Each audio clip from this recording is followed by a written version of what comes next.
Male reproductive organ is known as androecium. Androecium consisting of different type of stamen.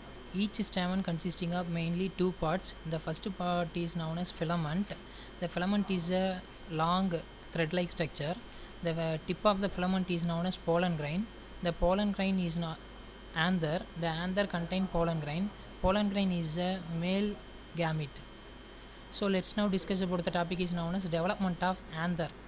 A very young anther developed as a homogeneous mass of cell surrounded by an epidermis.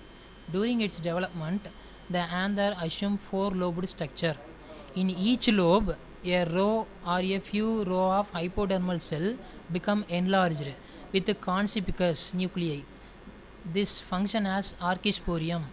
The archisporial cell divide by periclinal division to form primary parietal cell towards the epidermis and the primary sporogenous cell towards the inner side of the anther. The primary parietal cell undergo a series of periclinal and anticlinal division and form 2 to 5 layers of anther wall composed of endothecium, middle layer and tapetum from primary to center. Let's now discuss about the topic is known as microsporogenesis. The stage involved in the formation of haploid microspore from diploid microspore mother cell through meiosis is called microsporogenesis. Meiosis in the cell division it take place into reproductive part only. In some plant, all the microspore in a microsporangium remain held together is called pollinium. Example Calotropis. It is one of the 2 mark question. Pollinia are attached to a clump or clip-like sticky structure is called corpusculum. The filamentous or thread-like part arising from each pollinium is called retinaculum. The whole structure look like inverted letter Y and is called translator. The translator and corpusculum and pollinium is also seen in Calotropis. Ericampu. TS of mature anther. The transverse section of mature anther reveal the presence of anther cavity surrounded by anther wall. It is bilobed structure, each lobe having two theca. Two theca means dithecas. First on anther wall. The mature anther wall consisting of following layers. First layer is known as epidermis, second layer is known as endothecium, third layer is known as middle layer, fourth layer is known as tapetum. The diagram showing the picture is known as TS of anther. The anther consisting of mainly 4 parts. The outermost layer is known as epidermis. The next layer of the epidermis is known as endothecium. The next layer of the endothecium is known as middle layer. Next layer of the middle layer is known as tapetum. The innermost part is known as anther cavity. The anther cavity contain microspore. Microspore furtherly developed into pollen grain. So the first layer is known as epidermis. It is the outermost layer of the anther wall. It is a single layer and main function is protection. The cell undergo repeated anticlinal division to cope up with the rapidly. Next one B. Endothecium. It is generally single layer of radially elongated cell found below the epidermis. The inner tangential wall developed band, sometime radial wall also. Alpha cellulose, sometimes also slightly lignified. The cell are hygroscopic in nature. In the anthers of aquatic plants, saprophytes and clistogamous flowers, the extreme parasite endothelial differentiation is absent.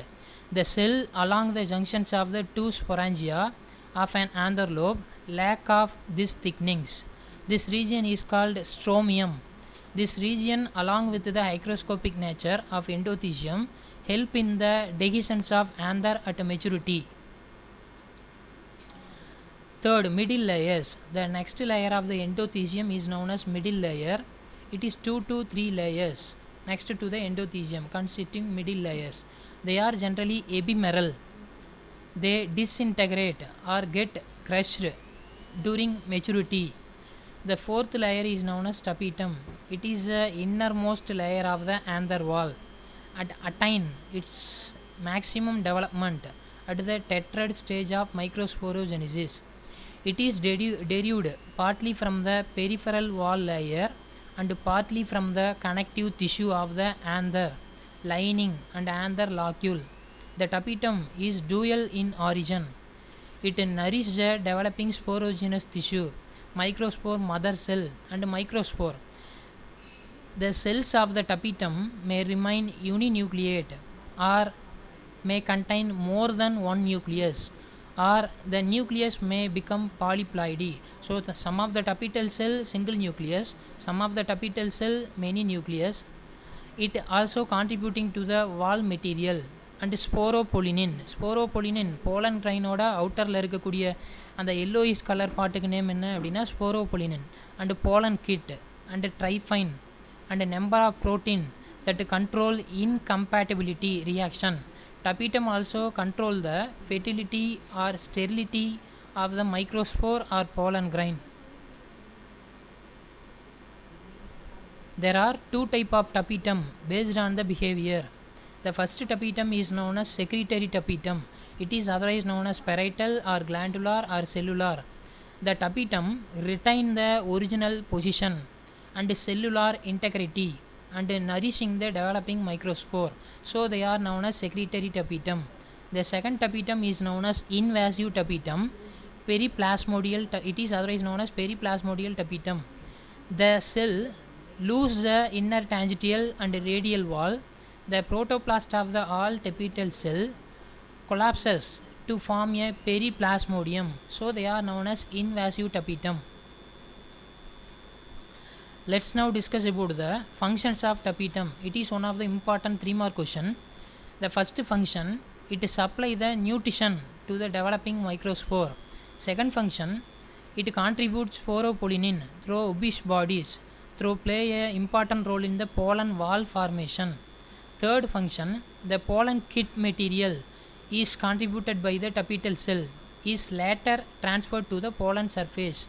Fourth function, exine protein responsible for rejection reaction of the stigma are present in the cavities of the exine. This protein are derived from the tapetal cell. Second part is known as anther cavity. The anther cavity contain microspore filled with microspore in young stages or with pollen grain at maturity. The meiotic divisions of microspore mother cell give rise to microspore which are haploid in nature. Third one, connective. It is the column of sterile tissue surrounded by the anther lobe. It possesses vascular tissue. It also contributes to the inner tapetum.